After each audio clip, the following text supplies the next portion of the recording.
Welcome to Strange Paths, a podcast where we delve into choose your own adventure style stories. We're your hosts. I am Paul. I'm Stephanie. I'm Megan. And this week we're reading another one I wrote. Woo! Hooray! Ooh. I like it. It's an interesting title, too. Thank you. Yeah. Another one bites the dust. Right. It's called... Welcome to October, by the way. That's not the title either. But get ready for some October spooky Halloween sort of ish stories.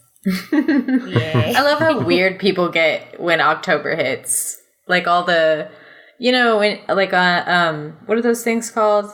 The Green Man suit dancers who dance to Halloween stuff. I don't know. I love October. I don't feel like that's as prolific as it you is. seem to. Everybody likes those.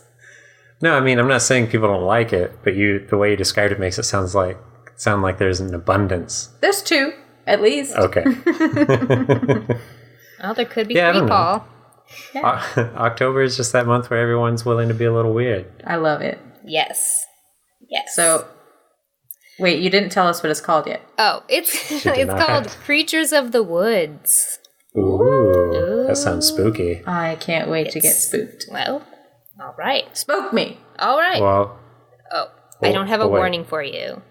Just let October serve as your general warning. October. You guys scared? Yeah, I'm being. Yeah. All right. Let's just begin. Here we go. All right. A sea of papers and books lay before you on the table in your rented cabin in the woods, and your heart swells. You've been given a research grant to study a potential new species of bear in the Washington state.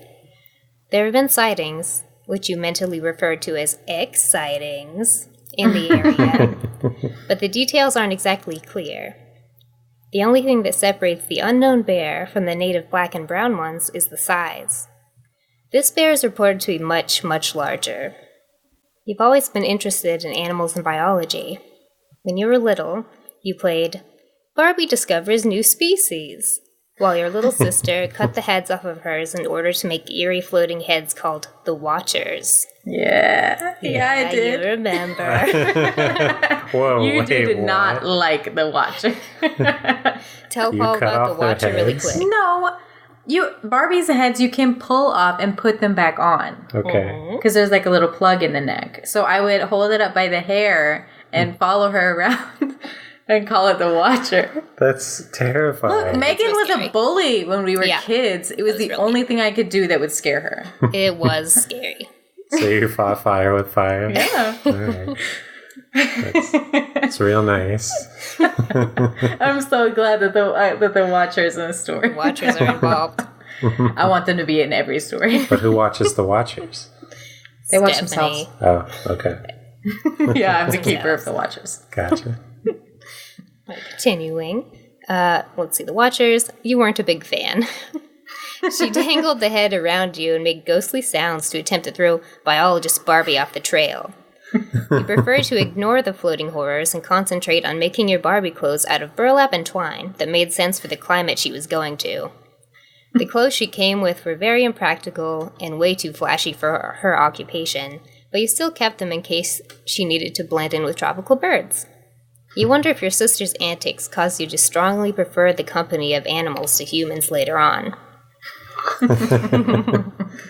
Don't blame it on me. Your fault. In high school and college, your personal style reflected that of your toys. Dark, durable clothing, sturdy boots, and a fanny pack-like container for your necessities and tools. Let's see. Okay, it was no ordinary fanny pack, though. It was shaped like a gun holster and secured to your thigh, and doubled as a man repellent. I don't know. Those little thigh things are pretty hot. They are cool, right? But also scary looking. Yeah. I want one. Anyway, you refused to use a purse despite your mother's urgings. You considered it foolish to give up the use of an arm for a feminine decoration. You had a few friends, and no boyfriends, at least until 6 months ago.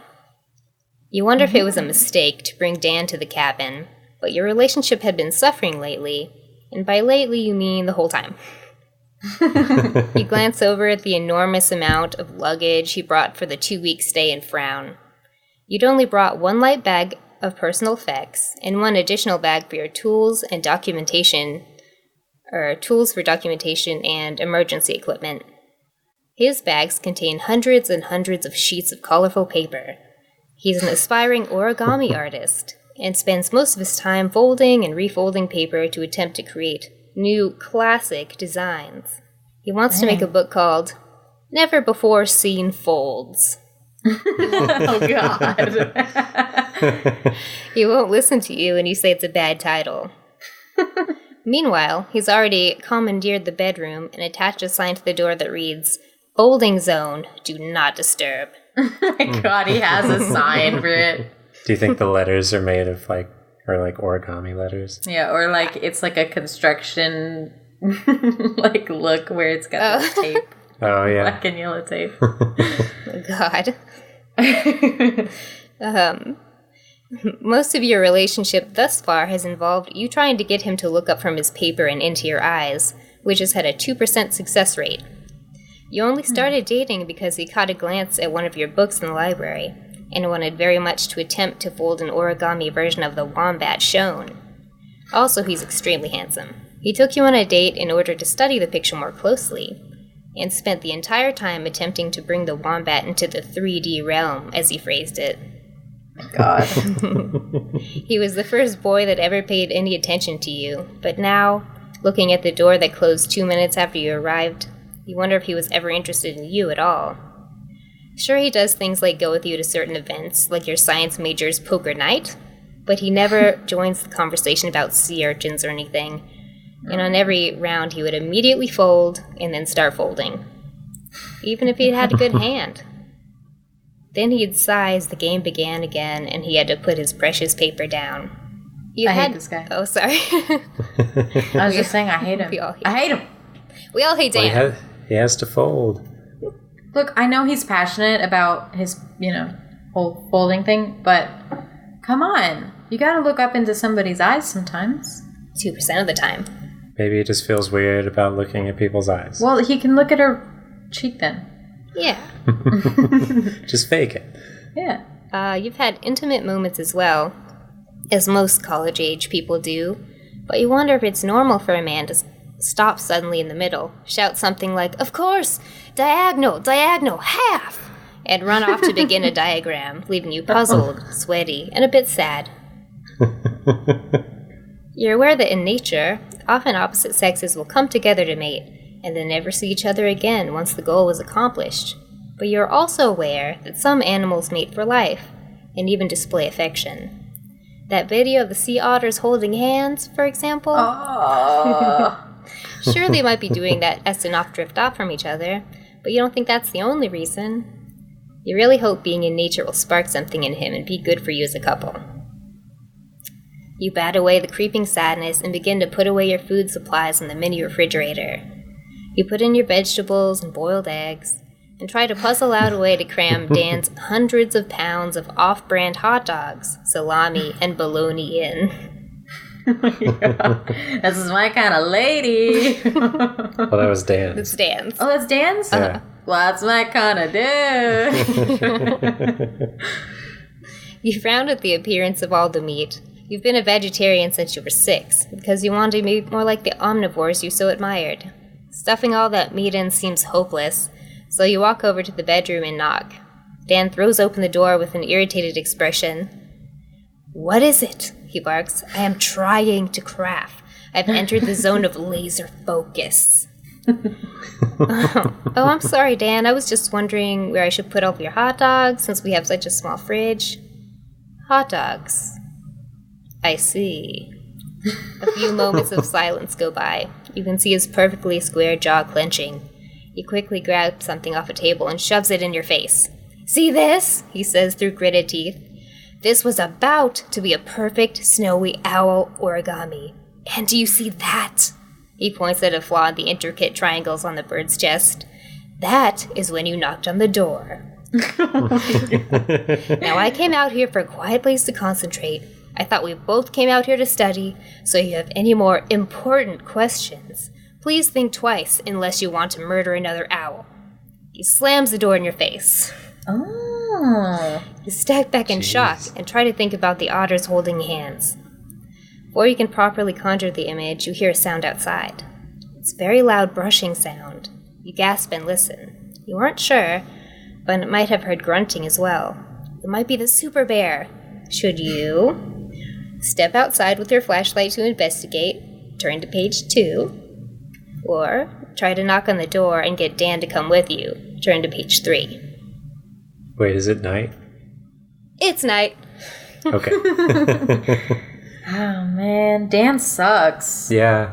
He sucks so much, though, that I kind of want to pester him. Oh, you want to upset him? Yeah. I mean, if only to act as like a distraction so the super bear can eat him instead. You guys want to What? bother Dan? Yeah. Bother him. Okay. To page 3. Right. You're too afraid to go alone at night to check the noise, especially before you become familiar with the area. You timidly knock on Dan's door again. Although it was quiet on the other side of the door, you swear you can hear irritation. After 17 minutes, the door slowly opens, and Dan peers out with utter hatred. His eyes are black reptilian slits in a scowling face. His nostrils flare wildly. His lips display an absolute perfect frown, almost like a jack-o'-lantern of loathing. It would have been comical if the air wasn't so thick with rage and fear. He bends down and whispers in your ear, "A snow leopard has perished this night, and it is because of you. If I see you again before morning, may God have mercy on your soul." And he slams the door again. Looks like you'll be investigating by yourself after all. Go to page 2. Nice. You decide not to bother Dan. Even though you just said anymore, let's say. You grab your flashlight and head outside. The noise seems to be coming from the left, so you creep softly that way and peer around the side of the house. There's a large, dark figure peering into the kitchen window. Certainly bigger than any bear you've ever seen. Curiosity gets the best of you, and you shine the light directly on it and gasp in horror. The thing looks at you with bright green eyes and begins shambling over. It walks upright like a man, is covered in fur, and has enormous hands and feet. Your hands shake, and you stereotypically drop your flashlight. It's getting closer. Should you run back inside, turn to page 4, or run into the nearby woods, turn to page 5.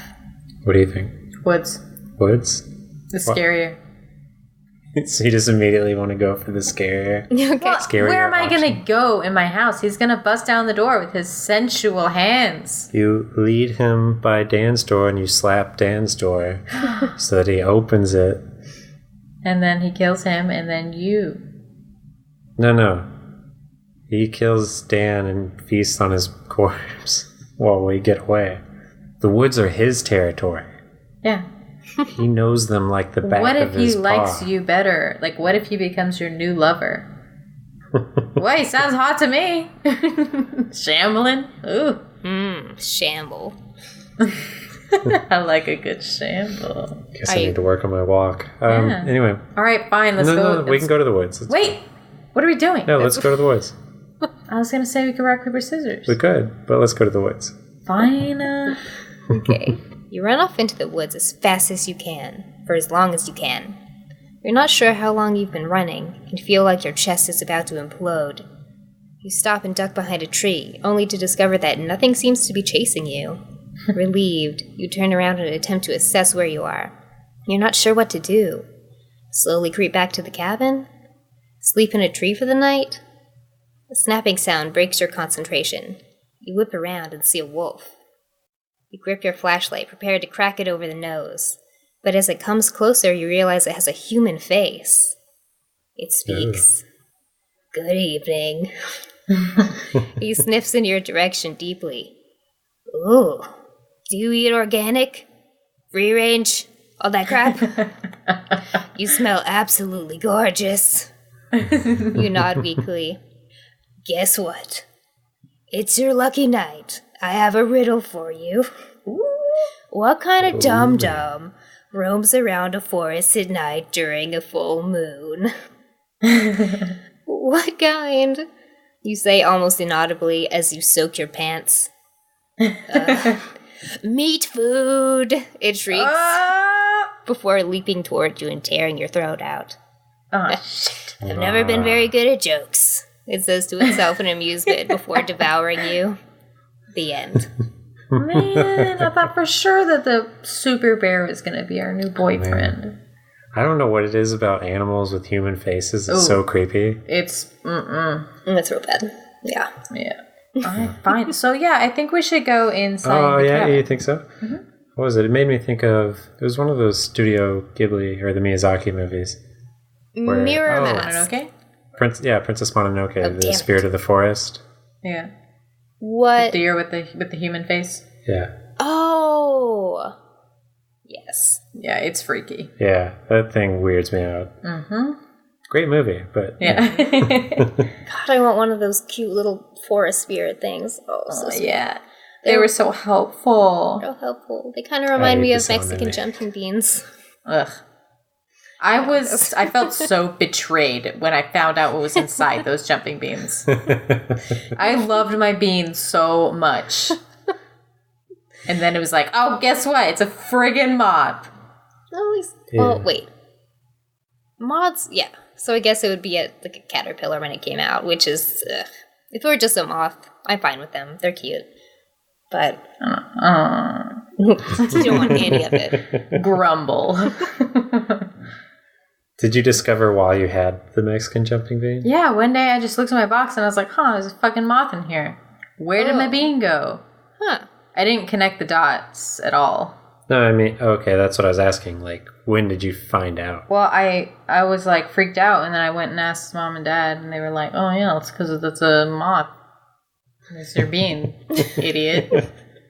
I was like, "What?" We were living in Louisiana, so I was like 5 to 7 or so. Yeah. So don't scoff at me. I wasn't like late teens or anything. Where'd my bean go? No, I like the fact that you didn't know, plus the fact that you made it sound like your parents were just like, everyone knows that beans have moths in them, Stephanie. No doy, idiot. Well, no, let's go back into the cabin. Yeah.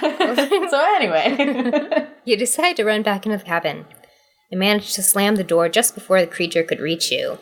You throw the bolt into place and stumble backward over Dan's paper piles. Paper goes everywhere, an explosion of color over the drab cabin, and you're stunned for a moment. Reality washes over you as it becomes clear that the door is being pounded off the hinges. Its long, clawed hands scrape against the small windows on either side of the door. You realize this can't possibly be a bear. The claws seem to be roughly 8 inches long, whereas the longest even a grizzly's could grow is 4 inches. Sounds like somebody does some bear research. Some bear facts. It also chased you up. It also chased you up right without difficulty. This could be a new species altogether, you think excitedly, but I have to remain alive in order to make this discovery. Should you try to hide in the vast piles of paper, turn to page 6, or run into the kitchen to search through your gear for weapons, turn to page 7. I mean, we can't. If we're discovering a new species, we can't just attack it. You know how I'm leaning. I want it to be my boyfriend. So then we want to hide in the paper. Yeah. Okay. Okay. You just made it sound like I disagree with you. No, I was just saying, you know what my opinion is. Oh, okay. Then yes, we want to hide in the paper. Okay, hide. Okay. You dive into a colorful pile of paper to hide from the creature, and you tear 2 eye holes in a sheet in order to stay aware of your surroundings, and get a pen from your gun holster fanny pack just in case you need to take notes. The door blasts off the hinges and the beast walks in and looks around.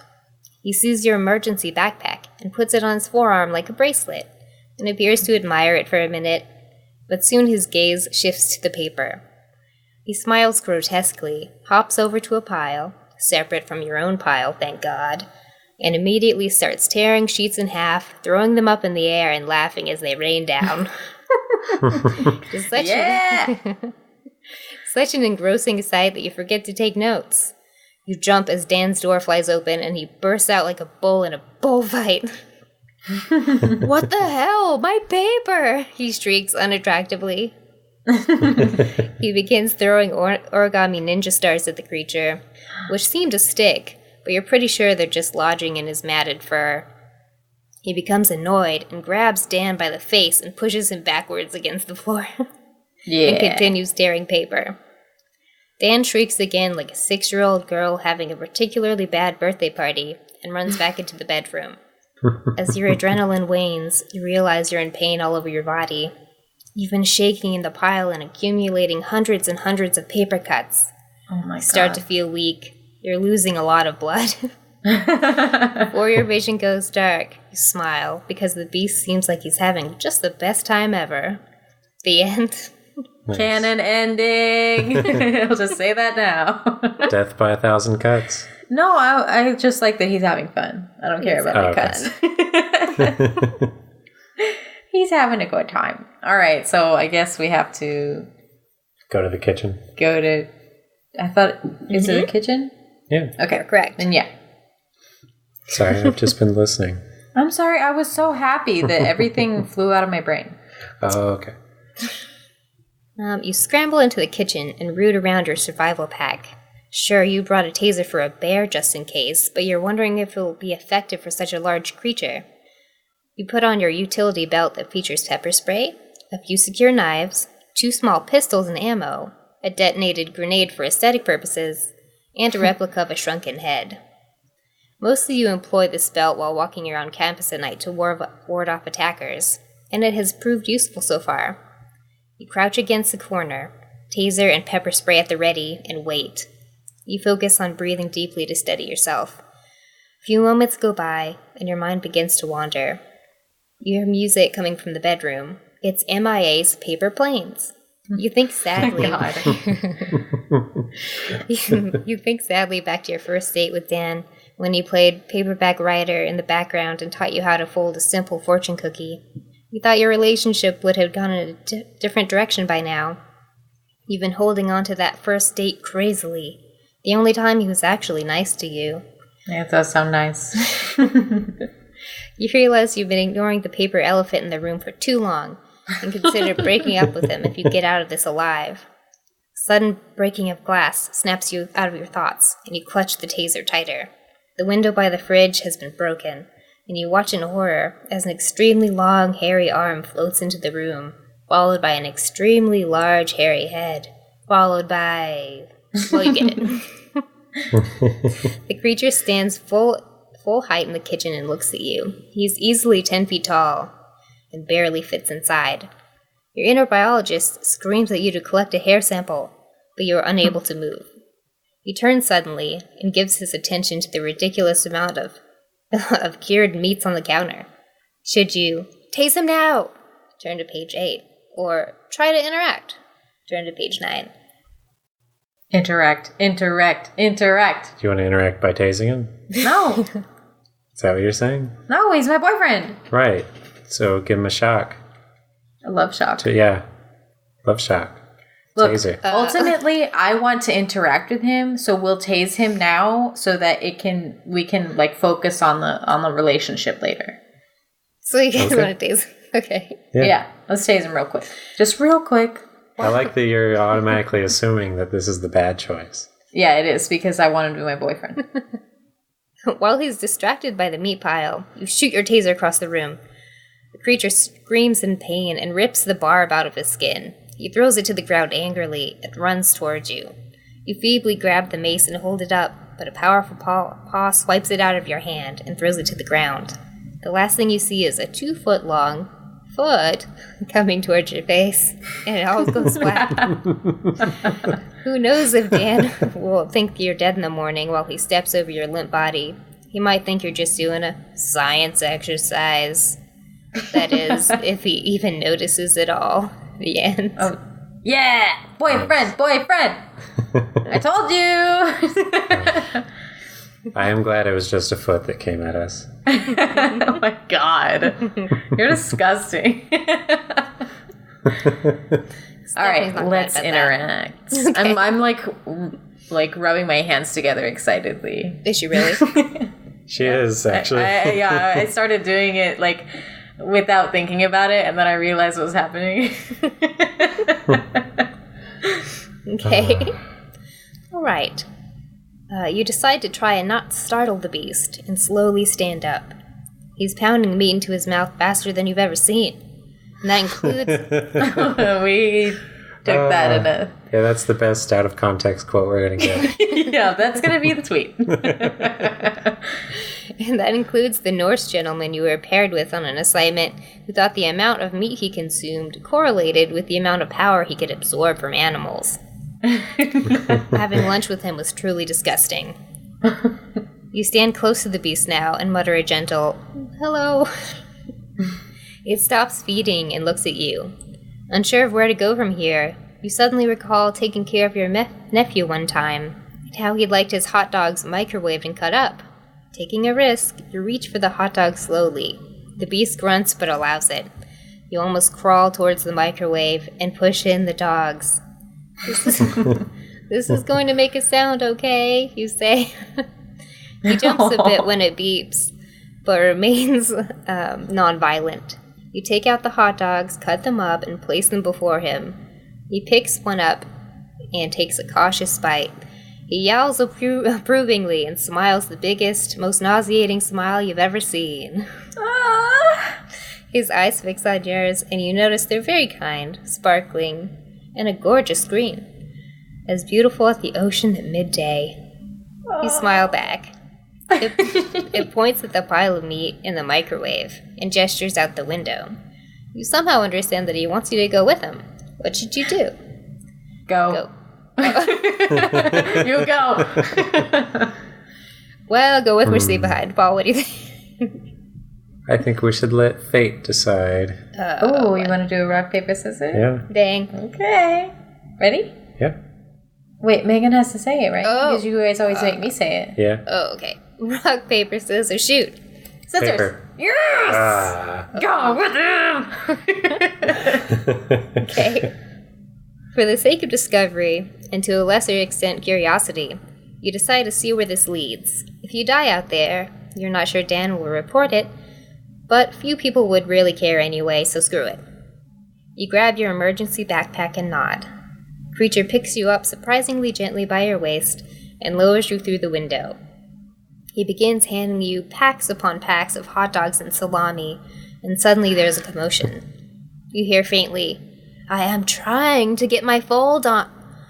"What the hell kind of bio-bullshit costume are you wearing? I told you, no sex unless I have folders block." Then Dan screams, and you could hear struggling noises, cracking, then silence. The flow of hot dog packs resumes. Oh my god, you just killed him. When all meat was transferred, the beast squeezed through the window, microwave in hand. You look at each other for a moment, and you say, "What did you do to Dan?" The beast shows you his hands and folds them. Then in a different direction. Then again. You gasp, as much from the thought of Dan being folded as the realization that you aren't really that sad about it. The beast jerks his head in the direction of the woods, and you start following him. You walk for what must be miles, and when you feel like you may have made a mistake, he stops at the entrance to a cave. He looks at you and continues into the cave. You follow him in. What else can you do at this point? The cave is dark and has many twisting tunnels. You walk for several minutes and begin to notice a faint glow. The light gets stronger, and you come to the end of a path which opens into cavernous space that reminds you of a cathedral. Below there are maybe 100 creatures like the beast. He bellows, and all the beasts look up at him, and then at you. Silence ensues, and you wave feebly. To your delight, all the beasts wave back. Your beast lifts the meat pile above his head and laughs. Everyone follows suit. You walk down a steep slope to the bottom. Your beast makes a gesture, which you somehow know means you're free to explore if you wish. Should you look around the cave and at the other beasts, or stick close to yours? I'm gonna make friends. Well, wait. Okay, Megan, are the beasts different enough that I could recognize my beast from the other beasts? Yeah. Okay. Yeah, I'm okay with exploring. Yeah. Paul, just because they're foreign for you doesn't mean that you can't tell them apart. This is not what I'm saying. So They all look alike. So wait, you guys wanted to look at the other beasts? Yeah. Yeah. Okay. Roast beasts. Oh, friends beasts. Friends beasts. Let's see. You decide to look around the cave and try to interact with the other beasts. As you pass them and wave, they're mostly shy and approximate smiles at you. Their kindly eyes let you know you're not in any danger. They all have little personal coves to live in, with straw bedding and some rudimentary furniture, like tree stumps for tables or chairs. Some had larger family dwellings with children, who seemed to be almost as tall as adult humans. The females are smaller and curvier than the males, and seem generally neater in appearance. You notice what appears to be a nitpicking circle, and and you feel compelled to sit behind a beast that doesn't have anyone to pick her pests. As you start to pick, you feel very comfortable, and you wind your small fingers effortlessly through her fur. They seem very impressed with your picking skills, and all want to turn with your clever hands. Hours go by, and then weeks, and before you know it, years have passed and you've established yourself as one of the group, endlessly picking and eating bugs, as well as the occasional rabbit haunch. You've had to leave vegetarianism in the dust, which is fine by you. You never think about returning to the human world, as your popularity here could not be duplicated there. The end. Yeah. Okay. So we have two choices, I guess. Where we can stay behind or we can stay with our beast. Right. Well, I feel like we always go back to the most recent choice, so let's do something different. All right, we'll just stay behind this time. Yeah. You shake your head sadly and look down. You can't go with him. You have a life to go back to. And while he seems nice now, who knows what'll happen in those woods?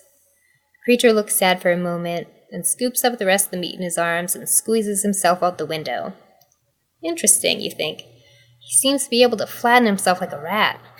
You watch him lope off into the woods, and don't see him again. You return to your college and report nothing. Something doesn't seem right about reporting this sighting. Years later, you happily discover a new species of butterfly in the Amazon, but are unable to stop thinking about what could have happened that night if you'd made a different choice. The end. We know what happens. We know part of what happens. Oh, okay. Well, then let's find out. Ooh, you want to go with your beast? Yeah, we'll stay with our beast. Okay. I don't need to see no other beasts. Well, it sounds like we didn't. Oh, we did. Well, I mean, in the timeline that we stay behind. Yeah. Yeah. What other beasts did we see in that timeline? I don't know why you're asking me this. You know what I'm talking about. Are you asking me a question right now, or? No, I'm waiting for you to tell me what happens when I stay with my beast, Megan. Okay. All right. You decide to stick to your particular beast. The environment is too foreign and exciting, and you might get lost in all the wonder. He leads you to a little nook down a short passage. He has a straw bed, what appears to be a little stump table, and large rocks on either side for chairs. He also has strung shiny bits of trash along the ceiling, has decorative rocks around, and flowers on the table. He sets the microwave down, jabs at it, and looks at you imploringly. You know exactly what to do. Obviously, there's no electricity here, but you have a small, hand-crank generator for camping in your emergency bag. You set it up, show him how to use it, and soon the hot dogs are warm. He's ecstatic. He takes them out, places them on the table, and gestures for you to sit. He pushes your chair in for you, and places 2 hot dogs in front of you, and 2 for himself. Oh. He seems to be waiting for you to take a bite. You've been a vegetarian up to this point and aren't sure you can go through with this. Should you eat it? When in Rome. Turn to page 14. Or refuse. Turn to page 15. Okay, I want to eat it, ultimately. Then let's eat it. But I feel like we have to find out what happens if we don't. Because I feel like it's going to go badly for us. Well, firstly, I like the fact that we had to microwave the hot dogs whenever we're, like, outdoors now. Yeah. Well, He likes hot dogs. now. He likes it. Yeah, but you could just cook them over a fire. He likes It's a magic box. It's different. Hi, you're such a... Oh. Maybe they don't have fire. Yeah, You don't ever know think about of that?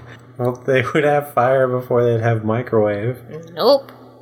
That's not relevant right now if they don't have fire. Okay, I thought it was interesting, is all.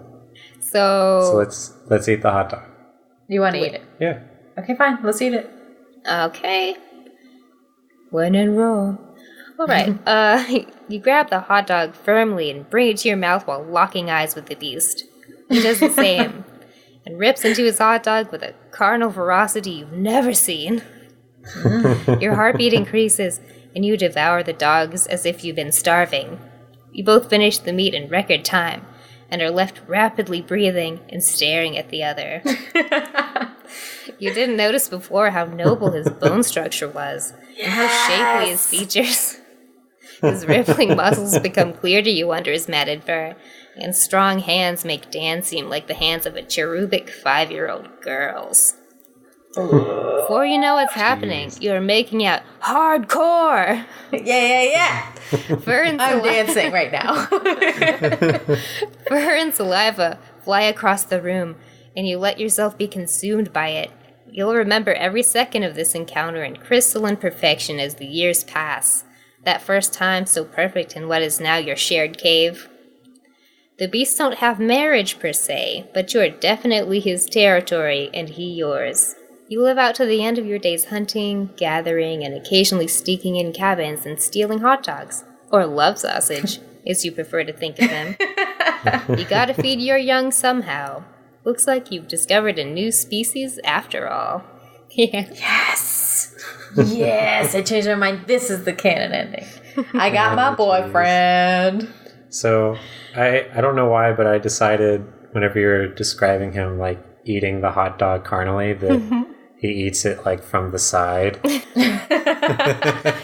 the hot dog hamburger style. Yeah, somebody eat a banana from the side. Oh my god, that was so good. Do you want to find out what happens if we don't eat it? I feel like we should. I feel like my guess is that you're going to be like a pet. A pet. I don't know. I mean, there could be. It could be that you offend him. Yeah, or he could, just kill you. Yeah. He All right.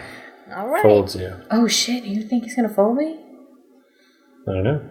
We'll see. I like how it's me. Cannot forsake the code with which you've lived up to this point. You point at the hot dog and shake your head sadly, and grab a stray leaf near you and point to your mouth in an attempt to communicate. The beast nods and eats all of your hot dogs, stands, and motions for you to do the same. He leads you out of the cave and begins walking you home. You're very tired, and he seems to sense this and motions for you to get on his back. Climb up and hold on, and he starts running at a terrifying pace. You're back at your cabin in mere minutes. You climb off his back, but before you can turn around and thank him, he's loping back into the forest. You look up at the cabin and remember that Dan's contorted body waits for you inside. You go in and witness the mess.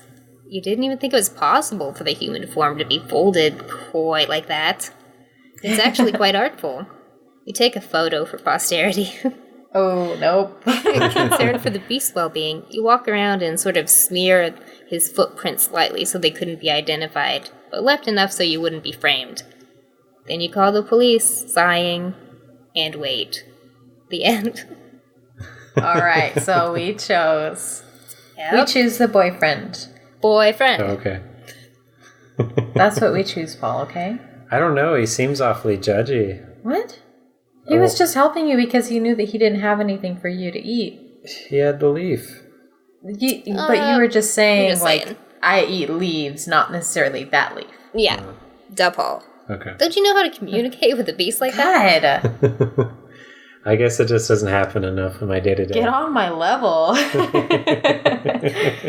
Wow, that was amazing. I am so happy. October! So, was he like a Bigfoot? That's what I had in mind. Because I know, I don't know if you guys know this out there, but the first story we ever read by Arthur Montgomery was one involving a Bigfoot-type creature. And we just couldn't use it, so I wanted us to have a Bigfoot story. Yes. Yeah. I'm so happy. I like, though, that your Halloween story or your October story also could work as a Valentine's Day story. Yeah, we'll revisit it on Valentine's Day. Yay. But yeah, that was a great story. It's so good. October. Let's see. I don't know. You had some very special correspondence, right? Oh, yes. I believe Bozo's you did. Glow Globes. It's time. It's time. People have written in. Yeah. Let's go Do through. we need... I feel like we need a theme song of this, but it's just like us slapping our hands together. And chanting. Can we do it like not in a rhythm at all? Yeah. Just random slapping. Bozos. Glow Globes, globes, Just like rub your hands together all weird close to the microphone. Bozos. Is that good? Don't crack your knuckles. Yeah, it's good. It's good. I hope that sounds really good to everybody. We'll just play that. Make sure you put that in every episode that Megan has some globes, okay? You don't want it to be different every time? Yeah, I do. You're right. All right, so I think first we should inevitably dive into Robin's questions because she's frustrated with her life and she's got to write somewhere. Yeah. Right. I feel like she's part of the podcast now. Yeah. How many how many emails did she send you? 2 from her. The first one says, did you know that in 2013, the actress who played your beloved Pippi Longstocking sold a sex tape of her own making to a porn company? Then shortly after, she was arrested for a DUI hit-and-run incident. 2013 was not a great year for Pippi. Oh my god. You're right, Ryan. It wasn't her finest year. But Oh man. at least it was better than 2007, when she broke all of her bones in a kitchen sponge skating incident. We all remember that. It's kind of weird though. I don't know. Maybe it's just not my thing, but like full body cast porn just doesn't. I mean, it just seems odd. I know. She did Oh not my make a God. lot of revenue that year. No, she did not. Okay, question number 2. Can a bitch get a donut? Well, Robin, yes, she can, if you are referring to the slur. I think a lot of mean women get donuts whenever they damn well please. And also, if a dog is tall enough, she can certainly get on that table and take a donut for herself. True dat. Okay, and our other emails are from Leah. Ooh. Thanks for writing in, Leah.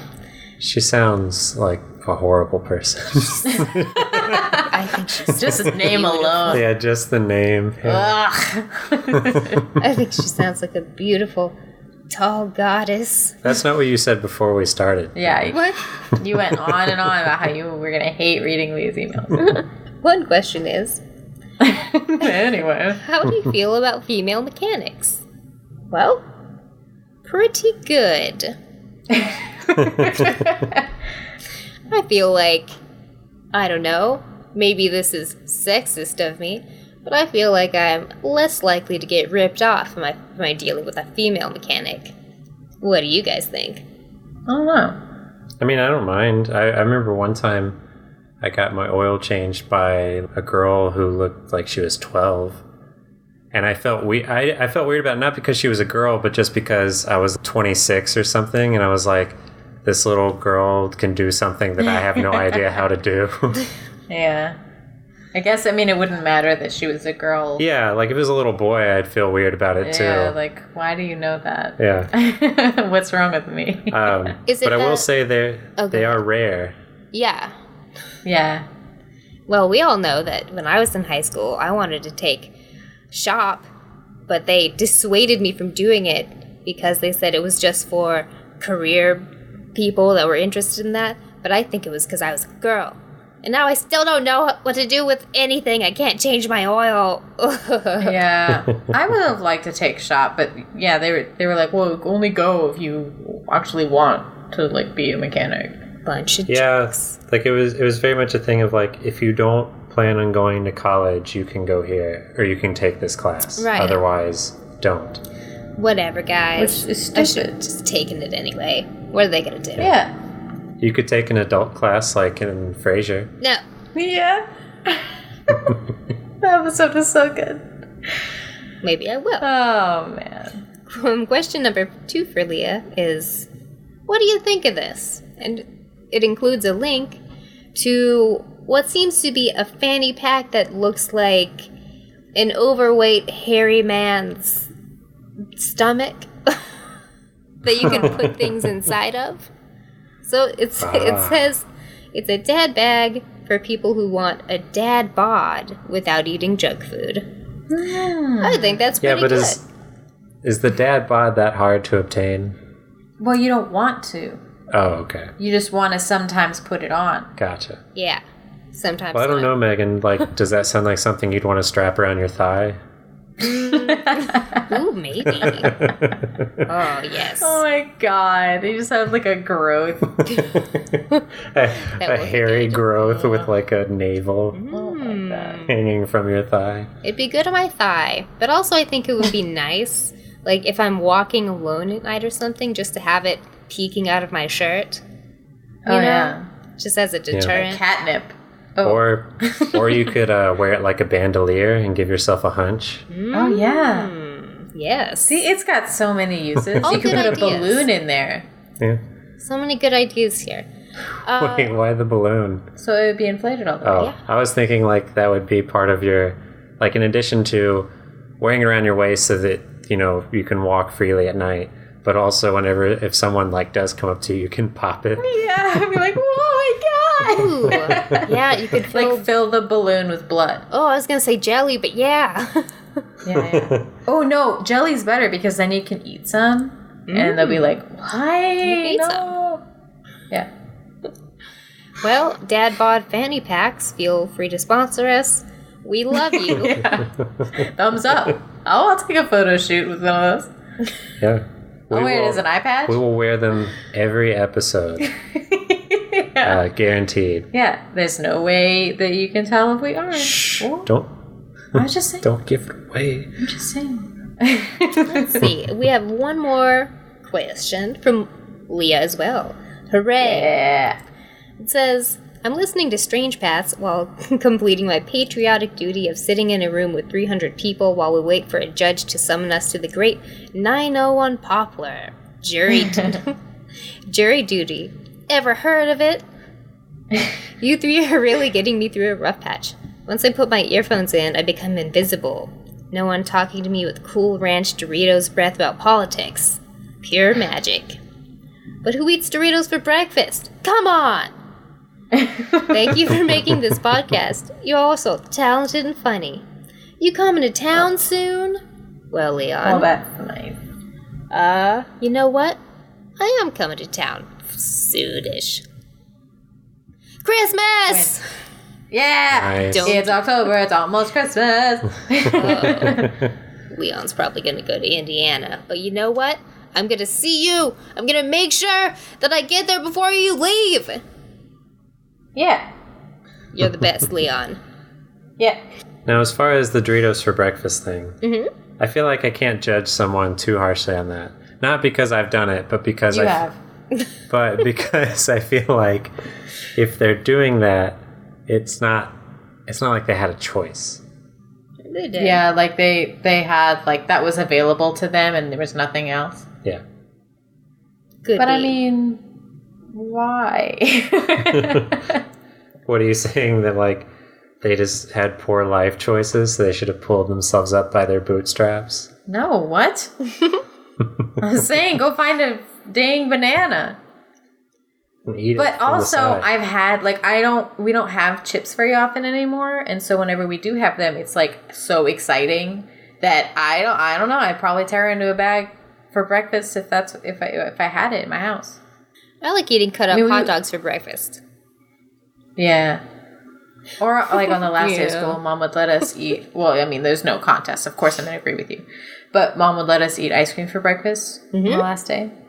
It was always really exciting. So only your senior year? Nope. Why?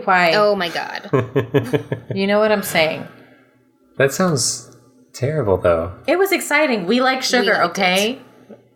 I know, but I want to get all hyped up to go to school and sit for 7 hours. Well, no, because on the last day of school, everybody's already all hyped up. But also, you can't talk because, ladies and gentlemen, this is the guy who wouldn't eat breakfast at all before school and not eat until he got home. Ooh, burn. And then eat a whole bag of Doritos by himself. Cool Ranch. So that's his breakfast. Burn. Cool burn. Full circle. You're the one. Yeah, you're the one. It's not breakfast if you have it at 4 p.m. It is if it's the first meal of the day. I didn't like breakfast, and I was too lazy to bring lunch. You're so dumb. I don't really like most breakfast foods, except boiled eggs. Am I right, guys?